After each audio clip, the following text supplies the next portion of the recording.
Assalamualaikum warahmatullahi wabarakatuh. Innal hamdalillah nahmaduhu wa nasta'inuhu wa nastaghfiruh wa na'udzu billahi min syururi anfusina wa min sayyiati a'malina may yahdihillahu wa may yudlil fala hadiyalah.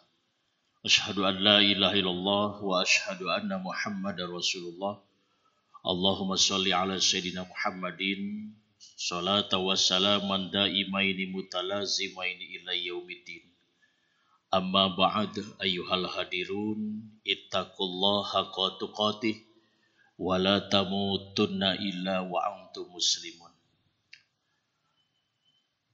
Hadirin jamaah salat duhur Masjid Nurul Iman Rumah Sakit Dustira yang insya Allah dirahmati Allah Subhanahu wa Ta'ala. Alhamdulillah, berkah karunia Allah sampai siang ini Allah masih memberikan nikmat kepada kita dengan berbagai macam nikmat yang Allah anugerahkan. Terlebih nikmat iman, nikmat Islam, yang mudah-mudahan ini menjadi bahan bahwa di akhir hayat nanti kita membawa iman dan juga Islam.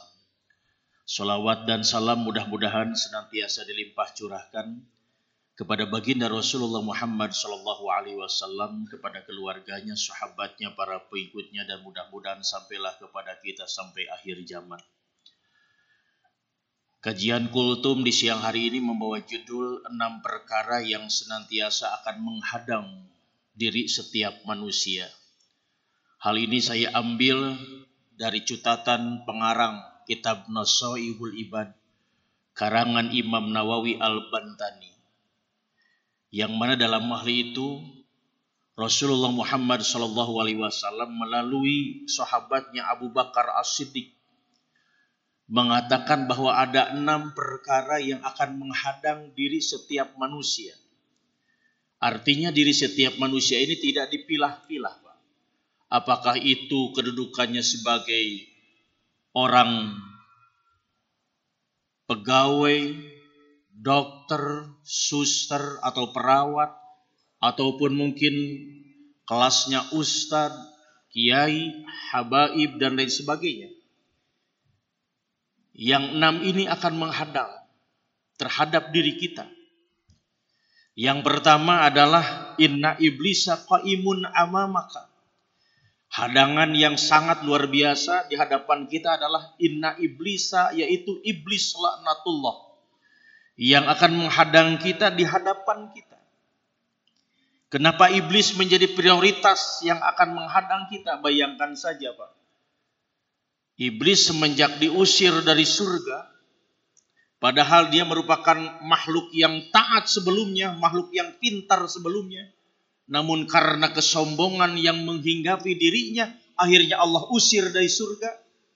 Maka iblis setelah diusir dari surga memberikan satu permintaan, apa?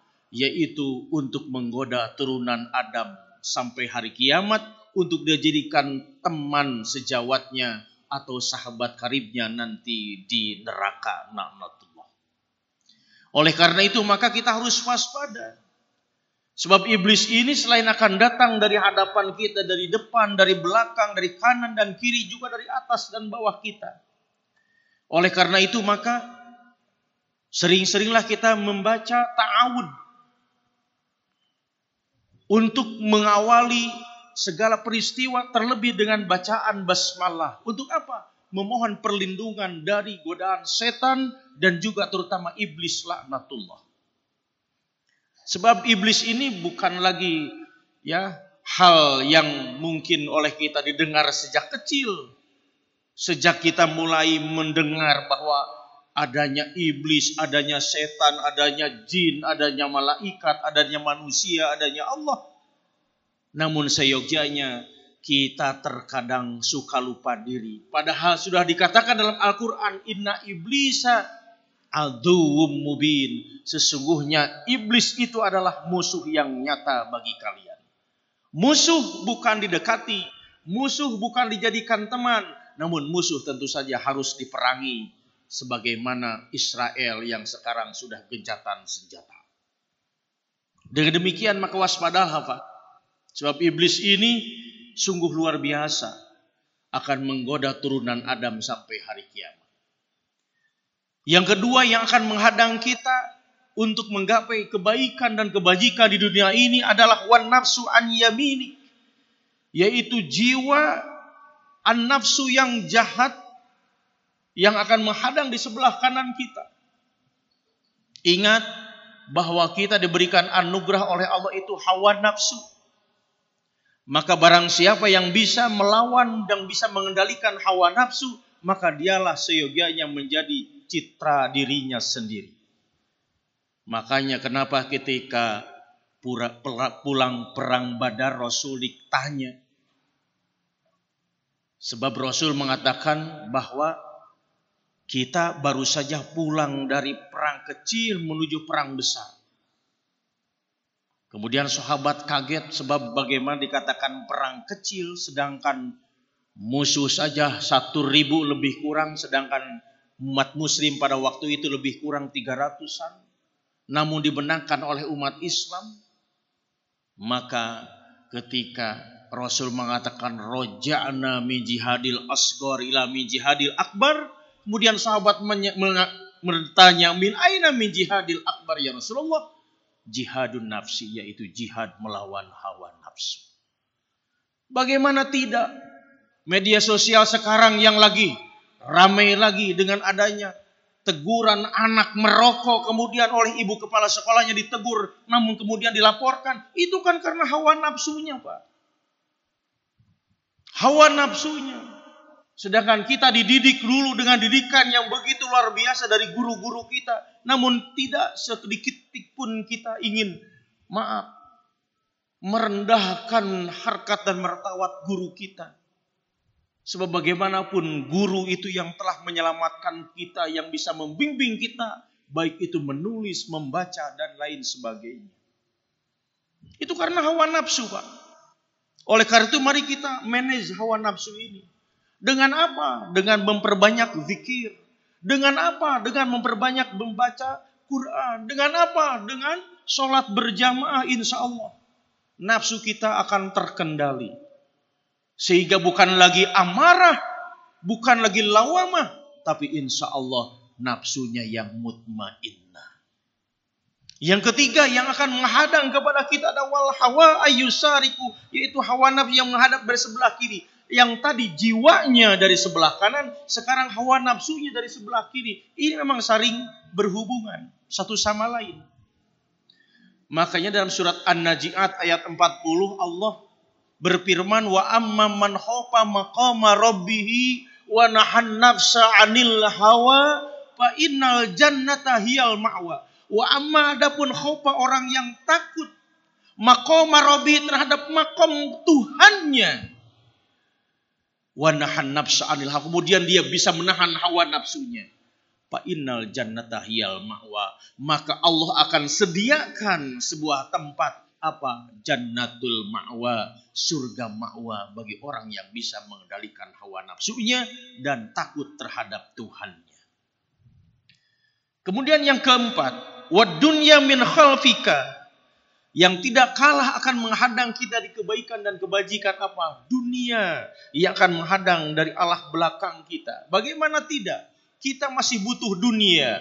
Makan, minum, pakaian. Kemudian bekerja untuk keluarga. Itu kan dunia, Pak.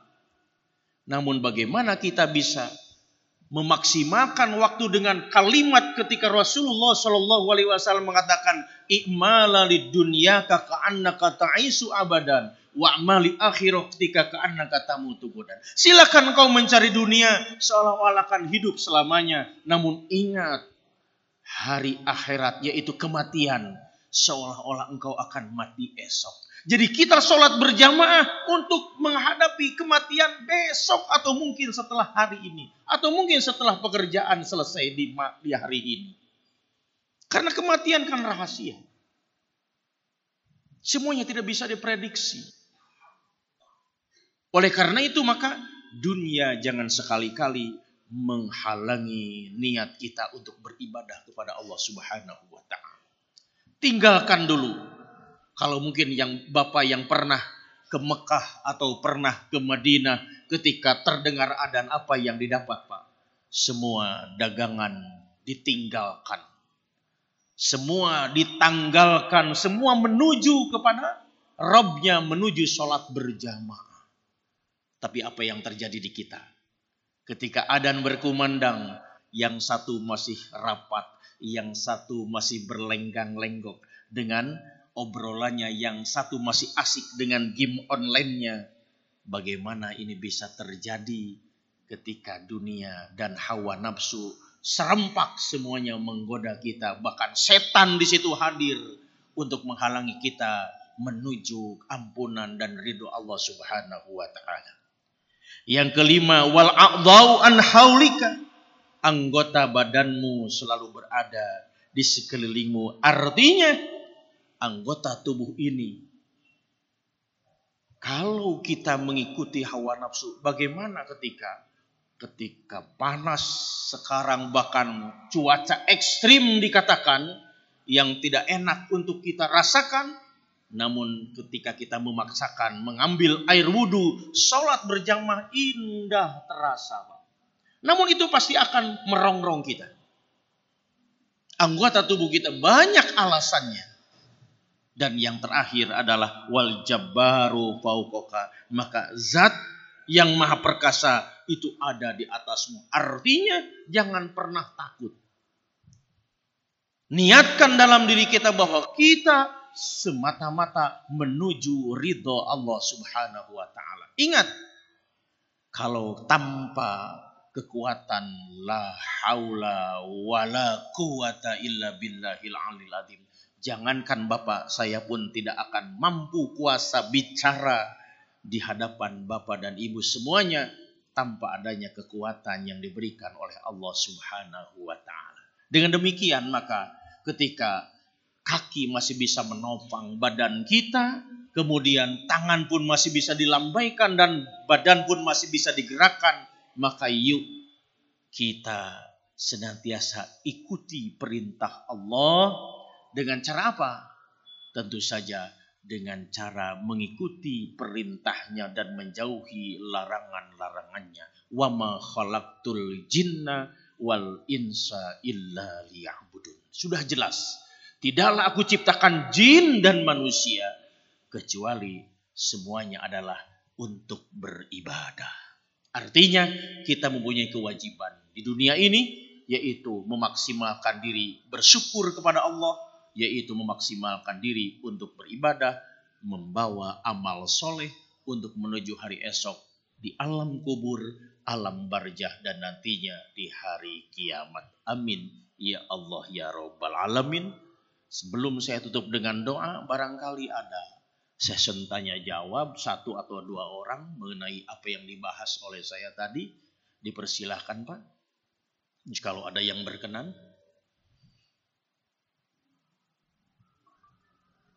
Kalau tidak, baiklah kita sama-sama menghusyukkan hati dan menundukkan kepala serta mengangkat telapak tangan kita.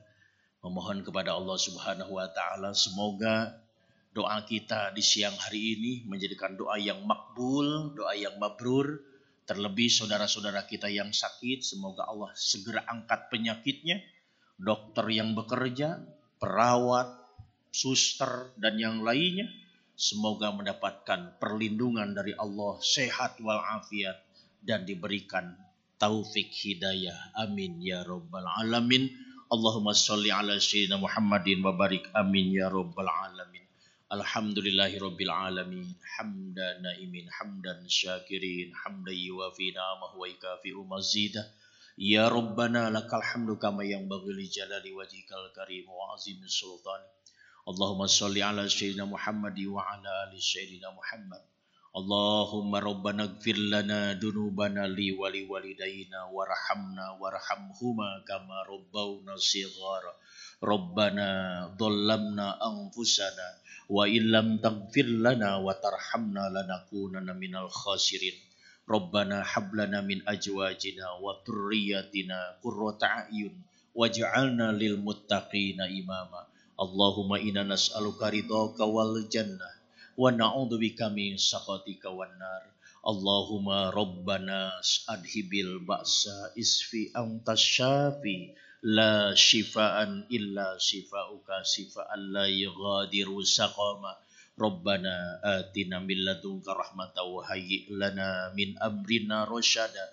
Rabbana atmim lana nurana waghfir lana innaka ala kulli syai'in qadir. Rabbana atina fid dunya hasanah wa fil akhirati hasanatan wa qina adzabannar. Walhamdulillahi rabbil alamin. Bisirril Fatihah. A'udzubillahi minasyaitonir rajim. Bismillah. Alhamdulillah. Iyyaka na'budu wa iyyaka nasta'in. Shiratal ladzina an'amta 'alaihim ghairil maghdubi 'alaihim waladdallin. Semoga Allah senantiasa melindungi kita dimanapun berada. Hadanallahu wa iyyakum ajmain. Allahumma fiqil aqwamit thoriq. Assalamualaikum warahmatullahi wabarakatuh.